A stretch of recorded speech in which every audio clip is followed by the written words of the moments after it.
Sometimes the places we end up are not accidents, but answers to prayers we were too tired to speak. The night Daniel Mercer lost his last place to stay, the wind carried a bite sharp enough to settle deep in his bones, the kind of cold that didn't just touch your skin but stayed, like a memory you couldn't shake. And as he stood on the cracked sidewalk outside a boarded-up motel somewhere off a forgotten stretch of highway in northern Montana, he didn't argue, didn't plead. Didn't even look back when the doors shut behind him with a hollow finality that echoed louder than it should have. Because men like Daniel learned a long time ago that some doors weren't meant to open twice, and beside him, Scout sat still, a 6-year-old German shepherd with a coat brushed in silver and ash, his ears upright, his amber eyes fixed not on the building they'd just been pushed out of, but on something far beyond it, something Daniel couldn't yet see, and maybe wouldn't have noticed at all if it weren't for the way the dog's posture changed. Subtle but certain, like a compass finding north in a world that had forgotten direction, Daniel adjusted the worn canvas strap of his duffel bag over his shoulder, the fabric stiff from years of use and weather, and let out a slow breath that fogged in the air before disappearing into the darkness. "Guess it's just us again, huh?" he muttered, his voice low, steady, carrying that quiet endurance that had followed him home from places no map ever fully captured, and Scout responded not with a bark, but with a soft shift of weight, as if acknowledging something unspoken, something older than words, and then, without hesitation, the dog turned and began to walk, not down the main road where the faint glow of distant gas stations promised temporary warmth and hollow noise, but toward the tree line, where the land rose gently into shadow and silence, and for a moment Daniel hesitated, his instincts shaped by years of discipline urging him toward familiarity, toward light, toward something predictable, but there was something in the way Scout moved, deliberate, unhurried, as if he wasn't wandering but remembering, that made Daniel follow. Without question, the gravel gave way to frozen dirt beneath his boots, each step crunching softly as they left behind the last traces of town, and the air shifted as they entered the forest, the scent of pine thickening, the wind threading through branches in a low whisper that seemed almost like a voice, distant and patient, and the deeper they went, the quieter the world became, until even Daniel's thoughts felt too loud against the stillness. And he found himself focusing instead on the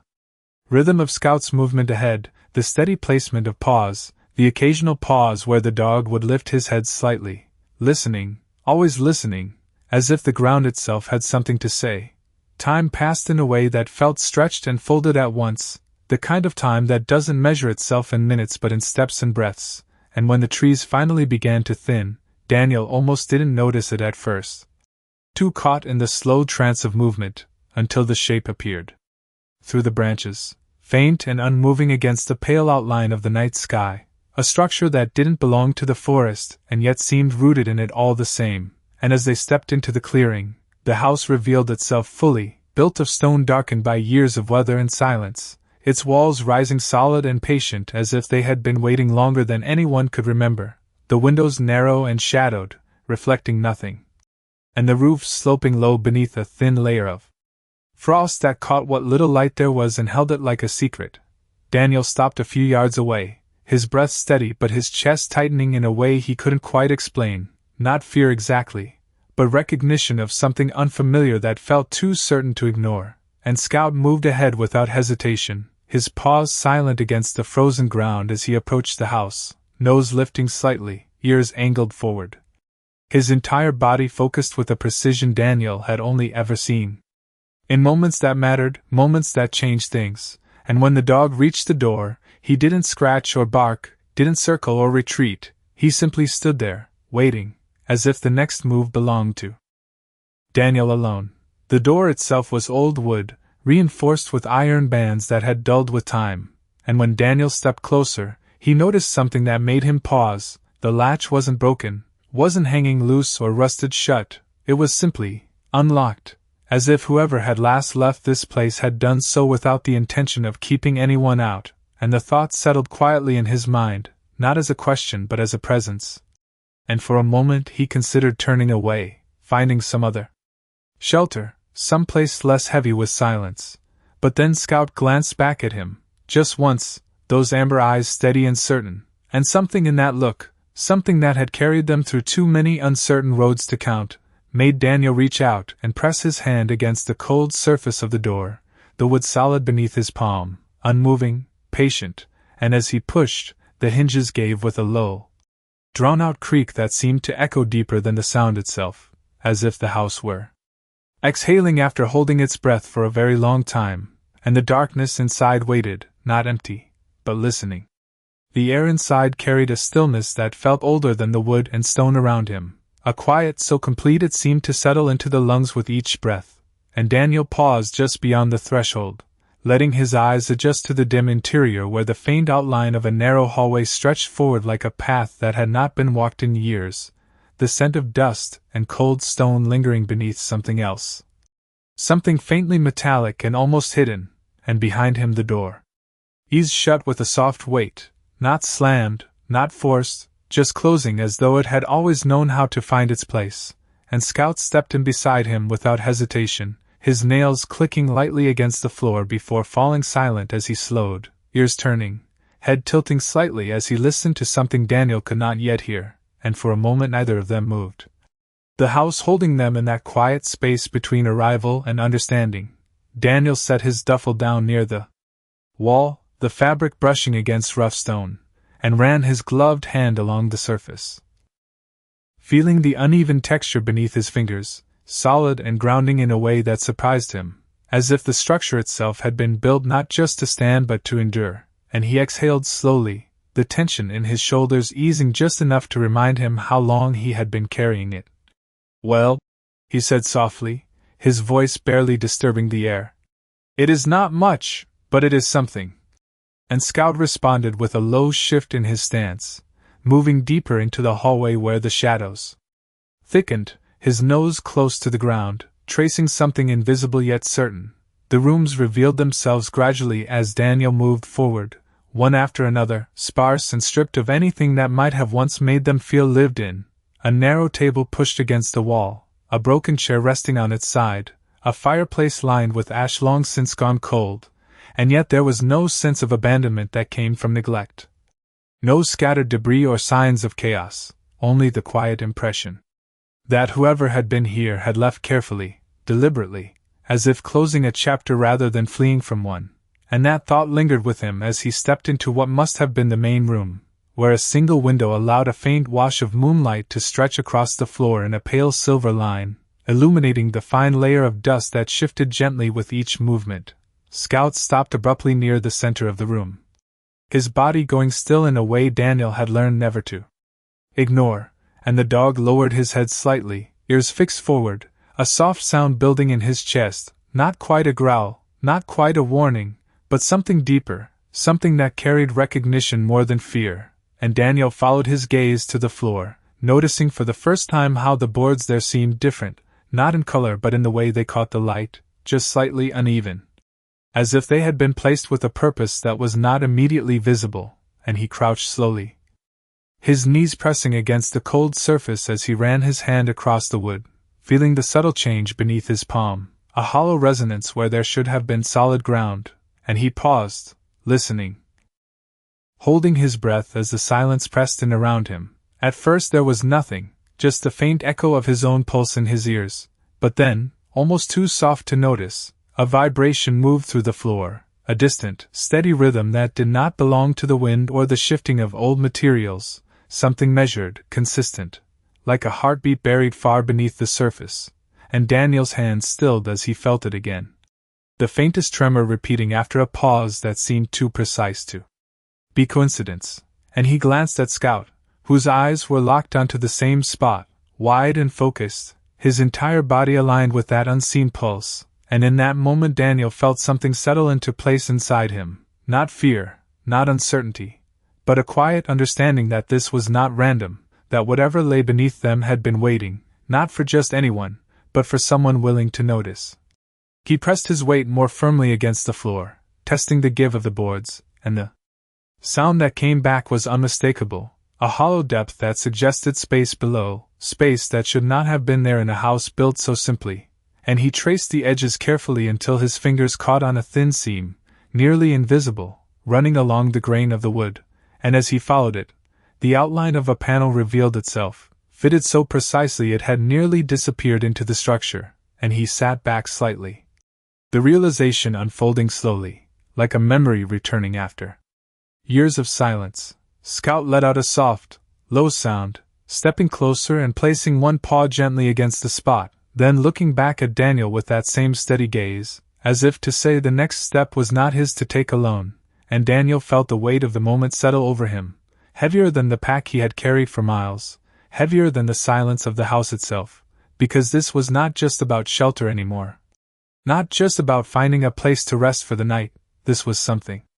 else, something deeper, and as he reached forward, his fingers finding the edge of the hidden panel, he hesitated for just a second, not out of fear, but out of respect for whatever lay beneath, because some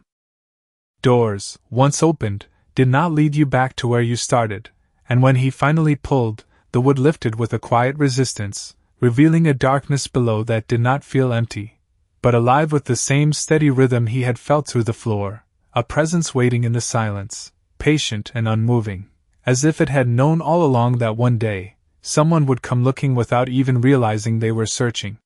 The darkness below did not rush to meet him, it waited, steady and measured, as if it had all the time in the world, and Daniel held the edge of the panel open with one hand while the other reached for the small flashlight clipped to the side of his pack, the metal cold against his fingers as he switched it on, sending a narrow beam of light down into the hidden space where a set of rough stone steps revealed themselves one by one,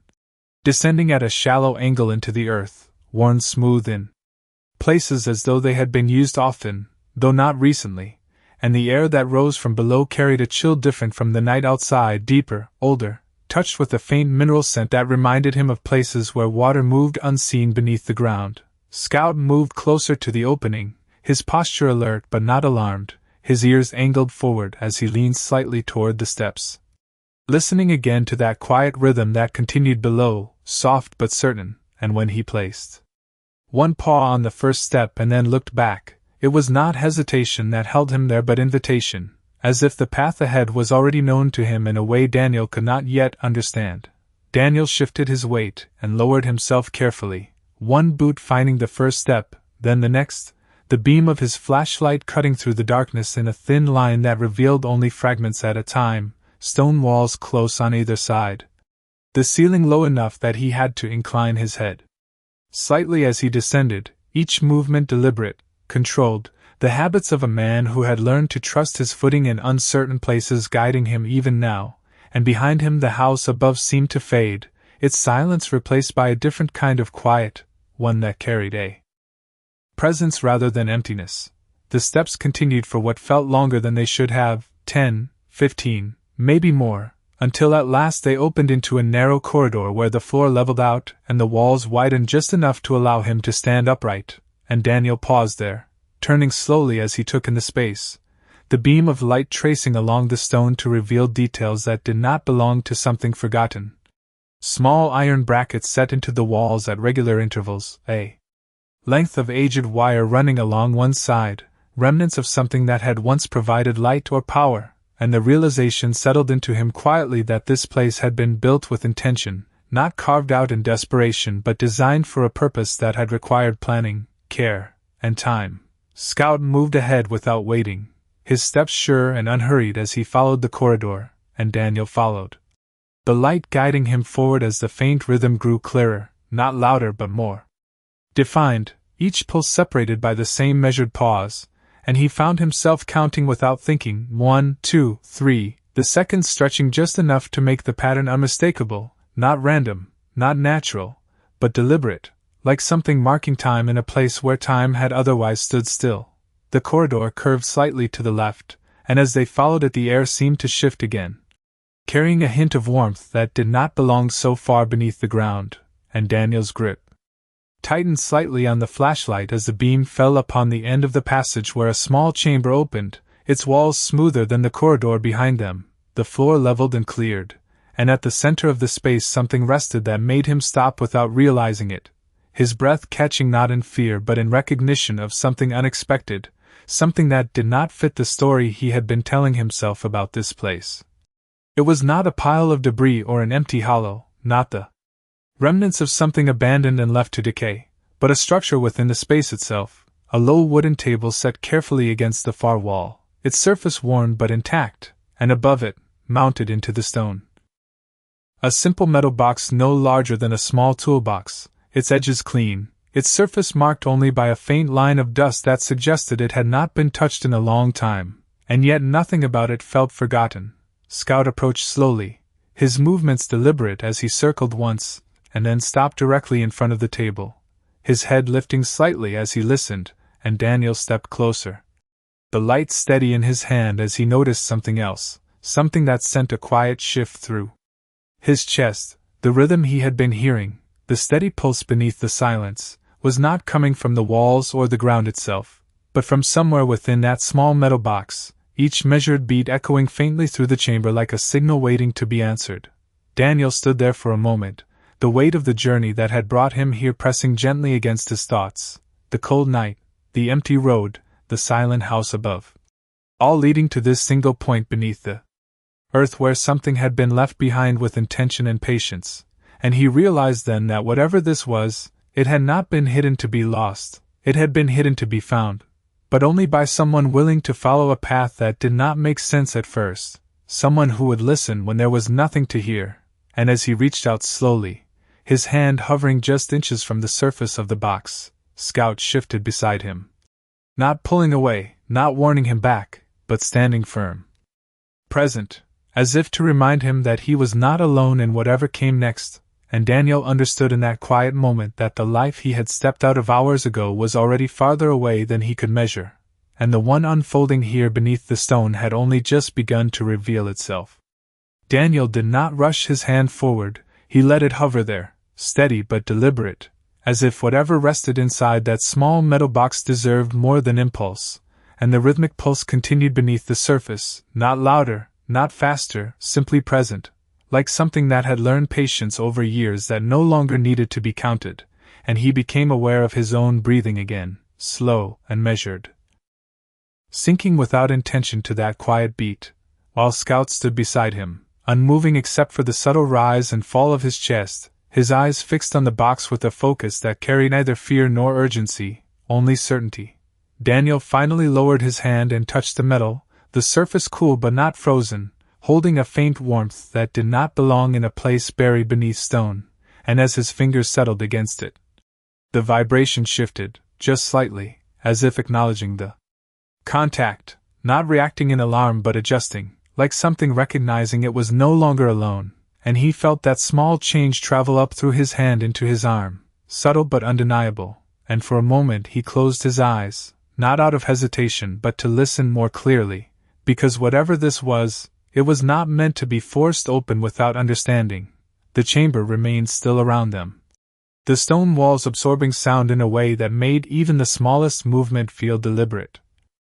And Daniel traced the edges of the box, finding the seam where the lid met the base, noticing how clean the lines were, how carefully it had been set into place, and then he saw it, a small indentation along the side shaped not like a lock but like a place meant for something to fit, something that was not immediately present, and he paused again, his mind shifting from curiosity to observation. Because nothing about this place suggested randomness, everything had intention, from the hidden panel above to the measured descent of the steps to this precise construction beneath the earth. Scout shifted then, a quiet movement that drew Daniel's attention, and the dog stepped closer to the wall beside the table, lowering his nose to the stone and inhaling slowly, his ears tilting as if following a trail that was not visible to human eyes, and Daniel watched him carefully, trusting that instinct more than any assumption he might make. And after a moment Scout tapped the wall lightly with his paw once, then again, not scratching, not digging, just indicating, and Daniel moved to that spot, raising the flashlight to illuminate the surface more clearly, and at first it looked no different from the rest, rough stone worn by time, but when he leaned in closer, he noticed a faint marking etched into the surface, almost invisible unless the light struck it just right, a simple shape, a circle intersected by a single line, not decorative but deliberate, and something about it felt familiar in a way he could not immediately place. He reached out and ran his fingers across the marking, feeling the shallow groove beneath his skin. And as he did, The pulse from the box shifted again, just slightly quicker this time, not rushing but responding, and Daniel turned his head back toward it, the connection forming slowly, piece by piece, like a pattern emerging from fragments. And he understood then that this was not just a container, it was part of a system, something that required interaction, not force, and he stepped back toward the table, his mind steady, focused in the way it had been trained to be in moments that mattered, moments where rushing meant missing something important. He crouched again in front of the box, his movements controlled, and studied it more closely, the edges, the corners, the small details that might have been overlooked by someone less patient, and there, near the base, he found another marking, smaller than the one on the wall but unmistakably the same symbol, the circle intersected by a line, positioned precisely as if to align with something, and he exhaled slowly. The realization settling deeper now, this was not meant to be opened by chance. It was meant to be understood, and that understanding required more than just hands, it required attention, presence, the willingness to see what others might ignore. Scout remained beside him, his posture steady, his gaze moving between Daniel and the wall as if guiding without words, and Daniel glanced once more at the etched symbol on the stone, then back to the box, measuring the distance, the angle, the alignment. And then he shifted his position slightly, turning the box just enough so that the marking on its surface faced the same direction as the one on the wall, and for a moment nothing happened, the chamber holding its breath along with him, and then, almost imperceptibly, the rhythm changed again, the pause between each pulse shortening just enough to signal recognition, not completion but progress, like a door that had not yet opened but had begun to unlock. Daniel sat back on his heels, his thoughts quiet but focused, aware now that whatever lay within this place was not hidden to be kept away, but hidden to be revealed in the right way, at the right pace, and as he looked at Scout, who met his gaze with that same steady calm, he understood that this path had not been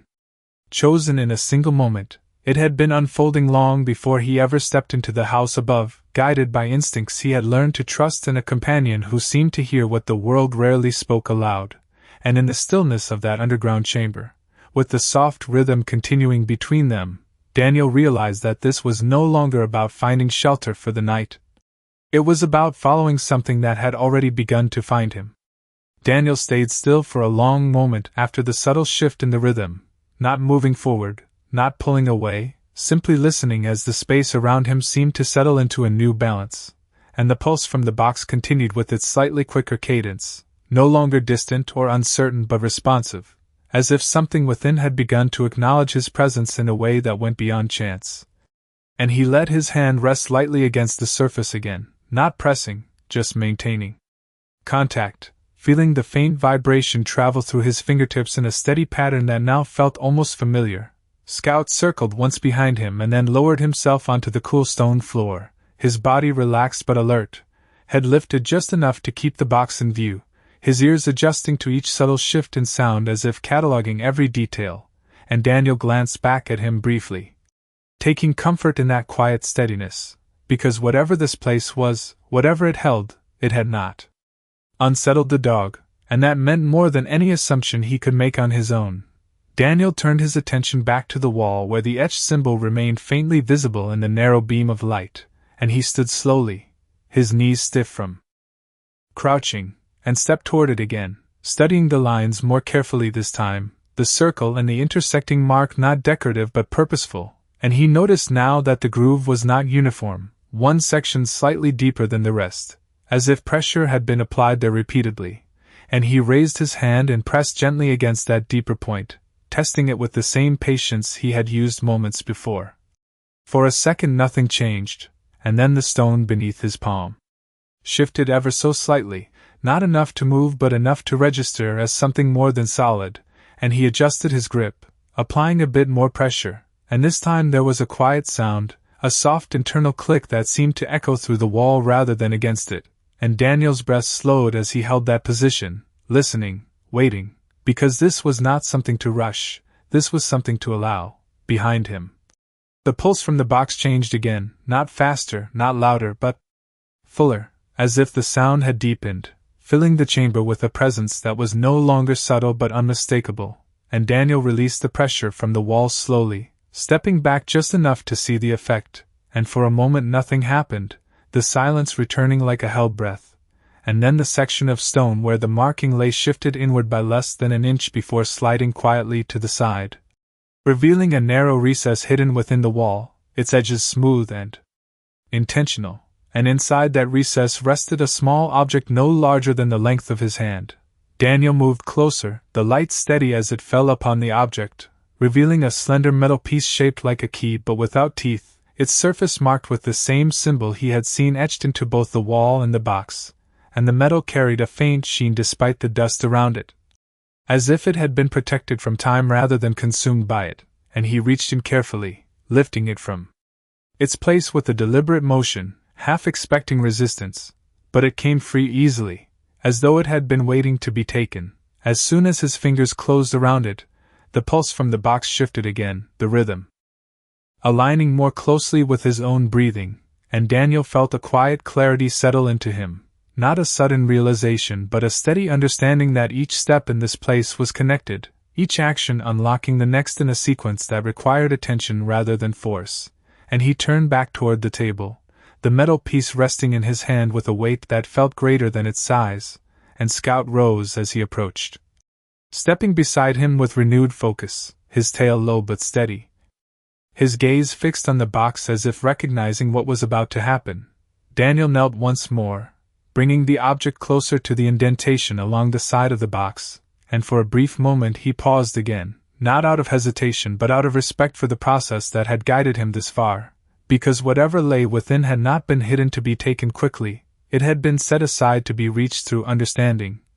And he aligned the symbol on the metal piece with the marking on the box,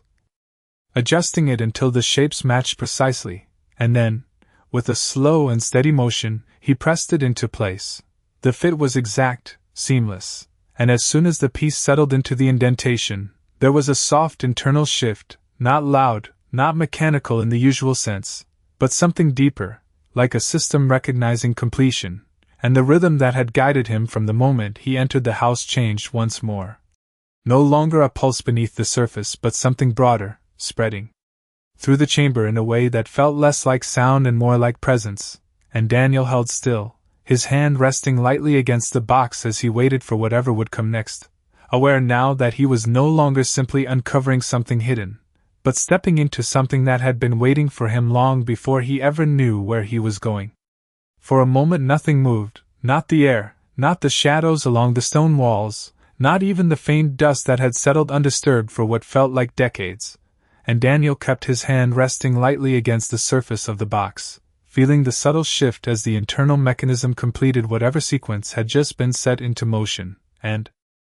then, slowly, almost reverently, the lid began to rise, not with a sharp click or a mechanical snap, but with a soft, deliberate lift, as if guided by something that understood patience more than urgency, and the sound it made was not loud, just a quiet release, like a breath exhaled after being held for far too long. Scout stood immediately, his posture changing in an instant, not tense, not alarmed, but deeply attentive.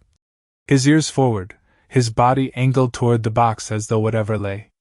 within had finally stepped into a space where it could be known, and Daniel leaned forward slightly, the beam of his flashlight narrowing as it fell across the opening, illuminating the interior piece by piece, revealing not a jumble of objects or forgotten debris, but something far more deliberate, far more precise. Inside the box rested a collection of items arranged with careful intention,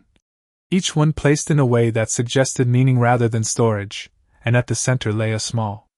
leather-bound journal, its cover worn smooth at the edges but intact, the surface marked faintly with the same symbol he had seen etched into the stone and metal, and beside it, secured within a fitted groove, rested a compact device no larger than a handheld radio, its surface clean, its design simple yet unmistakably crafted with purpose, and Daniel felt a quiet shift inside him as he took it in. Because this was not the random accumulation of forgotten things, this was a message, a system. Something left behind by someone who had intended to be understood. He reached in slowly, lifting the journal first, the leather cool against his fingers, and as he brought it closer, he noticed the weight of it, heavier than expected, not from thickness alone but from the sense that what it contained had been carried through time with care, and he opened it gently. The pages inside yellowed but preserved, the handwriting clear and steady. Lines of ink that had not faded despite the years, and for a moment he did not read, he simply held it, aware of the presence it carried, the quiet echo of someone who had once stood where he now knelt, someone who had chosen to leave this behind rather than take it with them. Scout moved closer, lowering his head slightly as if to observe, his nose hovering just above the edge of the open box, but he did not touch anything, did not disturb the arrangement, only watched, his awareness as sharp as it had been when they first stepped into the house above, and Daniel turned a single page, then another, the words beginning to form a pattern, not instructions at first, but reflections. Observations written in a tone that felt familiar in a way he could not immediately explain, as if the writer had understood something about the world that most people moved past without noticing. A faint sound drew his attention then, not from the journal, not from Scout, but from the device still resting within the box, and he paused, looking down as a soft glow began to emerge from its surface, subtle at first, then growing just enough to illuminate the immediate space around it, not bright, not artificial in the usual sense, but steady, warm, and intentional. And Daniel reached in again, lifting it carefully, the weight balanced, the surface smooth beneath his grip, and as soon as it left the box, the glow adjusted, responding to the movement, shifting slightly as though it were aware of being held. He turned it in his hands, examining the details, noting the absence of any visible controls beyond a single recessed panel along one side, marked once again with that same symbol. And he felt a quiet certainty settle into him that this was not a device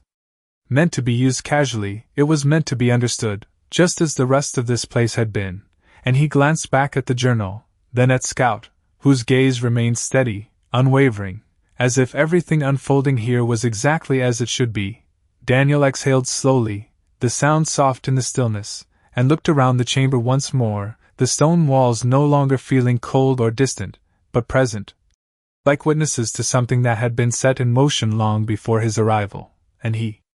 understood now that this was not just a discovery, it was an invitation, one that did not demand anything from him, but offered something instead, something that would only reveal itself if he chose to continue. And as he held the journal in one hand and the device in the other, with Scout beside him and the quiet beneath the earth surrounding them, Daniel realized that whatever he had lost above ground had not led him here by accident, it had brought him exactly where he needed to be, at the precise moment he was ready to listen. Daniel did not speak as he held both the journal and the device, because something about the space did not ask for words, it asked for attention, for presence, for a kind of listening that went deeper than sound, and he slowly set the device back onto the table beside the open box, not because he feared it, but because he understood that not everything needed to be held to be understood, and Scout remained beside him, steady and calm, his amber eyes following each movement with quiet awareness. As if the dog had already accepted this place long before Daniel had begun to understand it, Daniel shifted his focus back to the journal, his fingers brushing lightly over the first page again, and this time he allowed his eyes to follow the words, reading slowly, not rushing, letting each line settle before moving to the next, and the handwriting carried a voice that felt grounded, deliberate. The kind of voice that did not try to impress but simply told the truth as it had been lived, and the first lines were not instructions or warnings, but reflections, written by someone who had once stood at a crossroads not unlike his own, someone who had chosen to step away from the noise of the world above and listen instead to what could only be heard in stillness. The entries spoke of time spent observing, of learning to notice patterns in the wind, in the earth, in the quiet spaces most people overlooked. And Daniel felt something shift inside him as he read, because the words did not feel distant or abstract, they felt familiar, as if they were describing something he had sensed before but never had the language to understand, and he turned another page, then another, the narrative unfolding gradually, revealing not a story of escape, but of intention, of someone who had come here not to hide, but to build something that required solitude to exist. Scout moved slightly closer, lowering himself again beside Daniel, his presence steady, grounding, and Daniel rested the journal against his knee as he continued reading, the faint glow from the device casting a soft light across the pages, making the ink appear almost alive against the aged paper, and as the entries progressed, they began to shift in tone, moving from reflection to guidance, not direct commands, but observations that hinted at a deeper purpose behind the structure. Hidden beneath the house, there were references to alignment, to patience, to the importance of following sequence rather than force, and Daniel recognized those principles immediately, because they were the same ones he had already been following without fully realizing it, guided not by the words on the page but by instinct, by observation, by the quiet signals Scout had given him from the moment they arrived. Then, near the middle of the journal, he found a passage that made him pause, his eyes lingering on the words as they settled into his thoughts, a simple line written with steady clarity. "This place will not reveal itself to those who seek to take from it, only to those who are willing to receive." And Daniel felt the weight of that sentence in a way that went beyond understanding, because it was not just a statement about the place, it was a reflection of something deeper, something about the path that had led him here, the losses, the distance, the quiet endurance that had shaped him into someone who no longer expected anything, and in that moment, he realized that perhaps that was exactly why he had been able to find this at all. The faint hum from the device shifted slightly, drawing his attention once more, and he looked toward it as the glow brightened just enough to reveal a subtle change on its surface, the recessed panel he had noticed earlier now slightly raised, as if responding to the presence of the journal, and Daniel set the book carefully on the table, his movements deliberate, and reached for the device again, lifting it with both hands this time, the warmth of it more noticeable now, not hot, but alive in a way that felt intentional, and he examined the panel more closely, seeing now that it was not just a marking, but a surface meant to interact with something, and he glanced back at the journal, then at the symbol etched into its cover, the connection forming clearly in his mind. Scout rose again, stepping closer, his gaze moving between Daniel and the device, and Daniel placed the journal gently against the surface of the panel, aligning the symbol on the cover with the one on the device, and for a moment nothing happened, the chamber holding its quiet once more, and then the glow deepened, spreading across the surface in a soft pattern that followed the lines of the symbol, and Daniel felt a subtle vibration pass through the device into his hands, not a pulse this time, but a steady flow, like something opening, something expanding beyond its previous limits. He held still, allowing the process to unfold, and as the light stabilized, a faint projection began to form just above the device, not a solid image, but a shifting outline, lines of light tracing shapes in the air, incomplete at first, then gradually coming together into something recognizable, and Daniel leaned in slightly, his breath slow, his focus absolute, as the form resolved into what appeared to be a map, not of roads or towns, but of terrain, of elevation and depth, a representation of the land surrounding them, and within that map, highlighted in faint glowing lines, was the very place where they now stood, marked not as an endpoint, but as a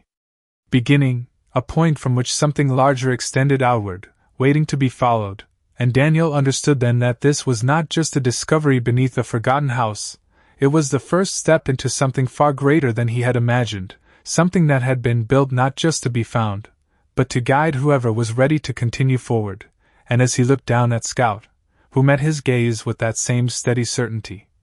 Daniel knew that whatever path lay ahead, they would not be walking it by accident. The map did not flicker or distort as Daniel watched it, it remained steady, suspended in the air above the device like something that had been waiting for eyes willing to truly see it. And he leaned in slightly, his gaze tracing the faint glowing lines that stretched outward from the point where they stood, lines that curved through unseen terrain, dipping beneath what must have been hills, rising again through what looked like forested ridges, and he noticed how none of the paths were straight, none of them forced their way forward, they followed something natural, something already present in the land. And that realization settled into him with a quiet clarity that felt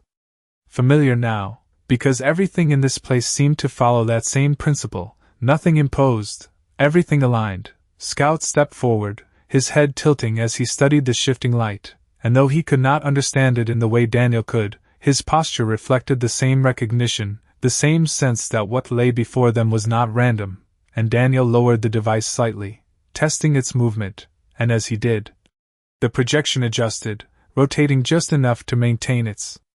orientation, always keeping the marked point centered, always returning to that place beneath the stone house as if it were the heart of everything else. And Daniel exhaled slowly, realizing that this was not simply a map of where to go, it was a map of how to move, how to follow something that could not be seen from above. He glanced back at the journal resting on the table, the pages still open where he had left them, and he reached over,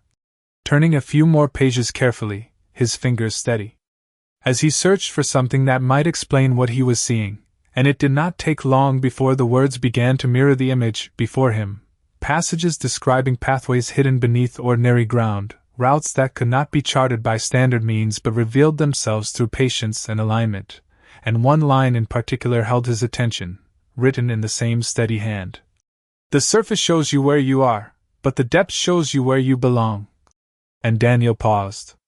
There, the meaning settling deeper than the words themselves, because for the first time in a long while, the idea of belonging did not feel distant or unreachable. It felt possible, quiet, but real. Scout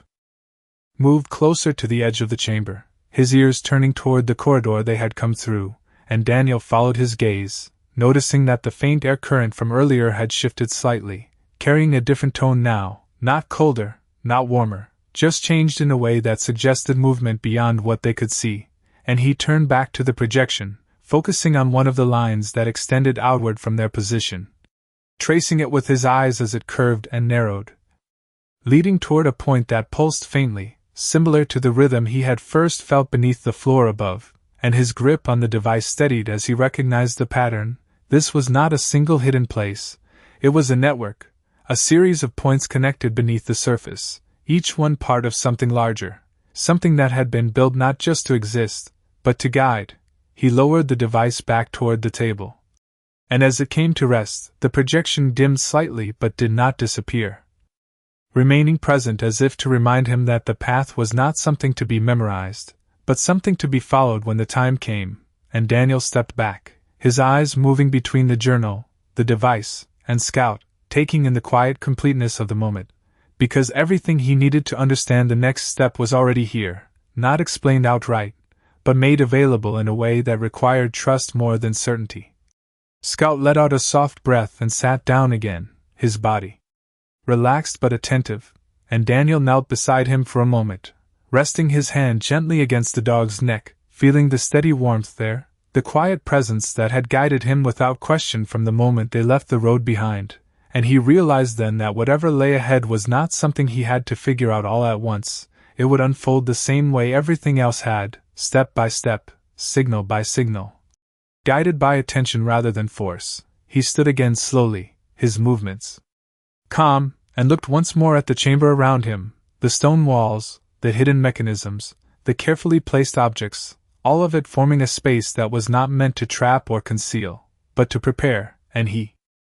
understood now that this place was not the destination, it was the beginning of something that extended far beyond what he could see, something that had already begun to shift the direction of his life in ways he had not expected. And as he reached for the journal and closed it gently, then lifted the device once more, he felt no urgency to leave, no pressure to rush forward, only a quiet certainty that when the time came,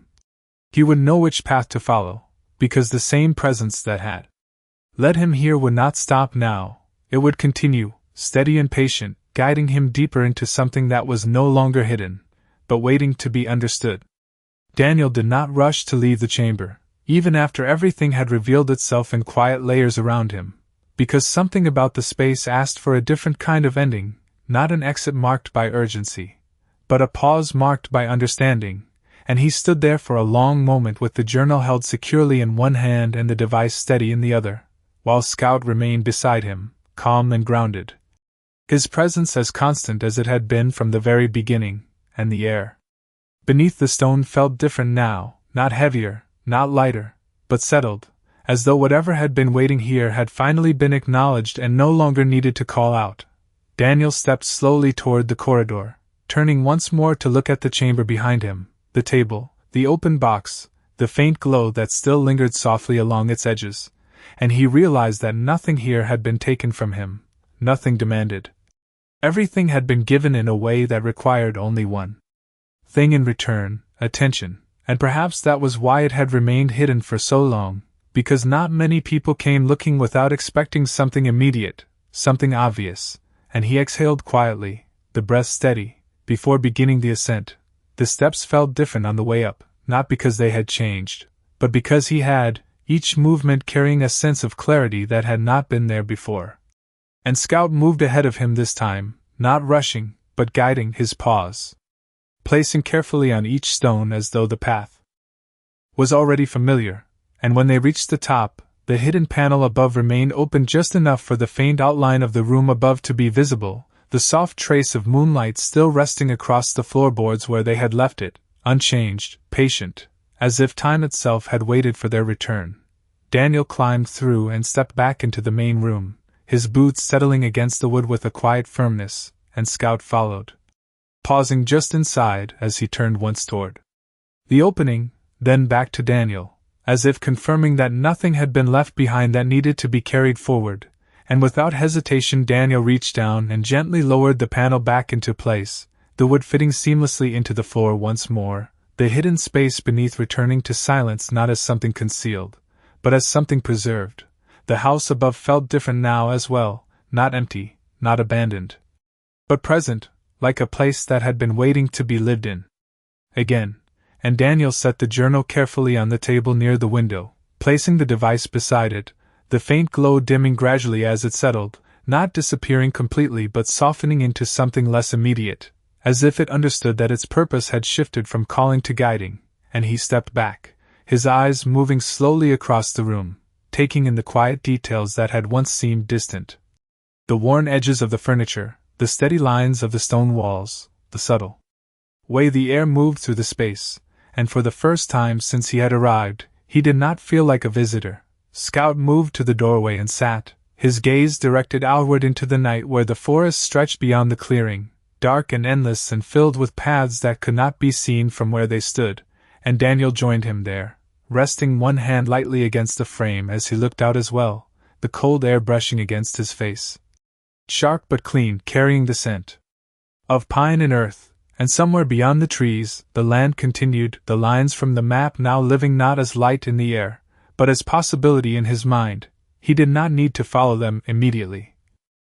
did not need to understand every detail of where they led, because he understood something more important now, that the path would not reveal itself all at once, it would unfold the same way everything else had, through attention, through presence, through the quiet willingness to move forward without forcing what was meant to come naturally. The night remained still, the sky clear above the trees, and Daniel lowered himself slowly onto the step just outside the door, his posture relaxed but grounded, and Scout lay down beside him, his head resting near Daniel's boot, the steady rhythm of his breathing matching the calm that had settled into the moment, and for a while either of them moved, either of them needed to, because for the first time in a long time, there was no urgency pressing against the edges of Daniel's thoughts, no need to search for something beyond reach. Only the quiet understanding that he was exactly where he needed to be. He glanced once more toward the interior of the house, where the journal and the device rested in silent partnership, then back out into the darkness where the unseen paths waited, and a small, almost unnoticeable shift in his expression marked the change within him, not dramatic, not sudden, but real, and as the wind moved gently through the trees and the world continued in its quiet rhythm, Daniel realized that he had not been led here to find something hidden beneath the ground, he had been led here to find something within himself, something that had been buried not by time, but by distance and silence, and now, finally, it had begun to surface, steady and certain, ready to guide him forward in ways he no longer needed to question.